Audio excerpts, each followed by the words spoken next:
একদিন লিসা মাটির নিচ থেকে এমন একটা ভয়ঙ্কর কঙ্কালকে খুঁজে পায় যার কিনা একজোড়া ডানা ছিল, যা দেখে সবাই অনেক ভয় পেয়ে ভাবতে শুরু করে এটা কোনো পরীর কঙ্কাল নাকি রাক্ষসের কঙ্কাল। জনি বলতে শুরু করে এটা একটা পরীর কঙ্কাল, কিন্তু রনি বলতে শুরু করে না, এটা রাক্ষসের কঙ্কাল। কিন্তু লিসার ধারণাটা ছিল সব থেকে অদ্ভুত। সে মনে করতো এটা একজন আদি মানবের কঙ্কাল যার হাতে দুইটা ভয়ঙ্কর মাছ কামড়ে ছিল, যার কারণে সে মরে যাওয়ার পর তার হাতগুলো এমন হয়ে গিয়েছে।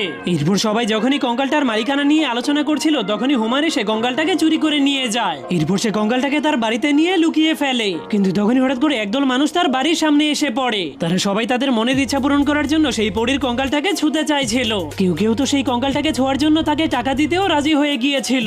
তখনই হুমার বুঝতে পারলো সে টাকা কামানোর একটা উপায় পেয়ে গেছে।